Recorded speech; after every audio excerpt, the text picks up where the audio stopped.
कल्याण में चलती ट्रेन से यात्री के 7 लाख के आभूषण चुराने वाले युवक को पुलिस ने गिरफ्तार कर लिया है। आरोपी योगेश चौहान को पुणे से पकड़ा गया और इसकी गिरफ्तारी में सीसीटीवी फुटेज की मदद ली गई। सिद्धेश्वर एक्सप्रेस ट्रेन में सोलापुर और कल्याण के बीच हुई बड़ी चोरी का मामला सामने आया है। चलती ट्रेन में एक यात्री के 7 लाख रुपए के आभूषण चुराए थे।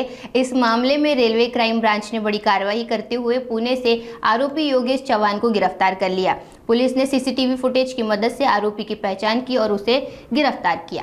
दिनांक 6/12/2024 रोजी राहुल सुहास सोनी हा नावाचा व्यक्ती सोलापूर टू कल्याण असा रेल्वेने प्रवास करत होता। प्रवासादरम्यान त्याने सिद्धेश्वर एक्सप्रेसमध्ये झोपण्याचं जे सीट असतं त्याच्या बाजूला ट्रेवर त्याची पर्स ठेवलेली होती। त्या पर्समध्ये एक 11 तोळे सोन्याचे दागिने पर्समध्ये ठेवलेले होते। त्यांचा झोपेचा फायदा घेऊन एका अज्ञात इसमाने ती पर्स गायब केली होती। त्याप्रमाणे कल्याण रेल्वे पोलीस स्टेशनला गुन्हा दाखल झाला होता।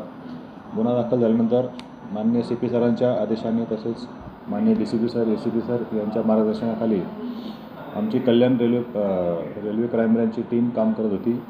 मग त्यांनी सर्व ठिकाणचे CCTV चेक करून योगेश निवास चव्हाण राहणार चाकण पुणे याला CCTV तसेच तांत्रिक तपासाच्या आधारे त्यांना अटक करून पुणे येथून 2 सोनाराकडून 111.430 ग्रॅम सोन्याचे लगड जप्त केलेली आहे।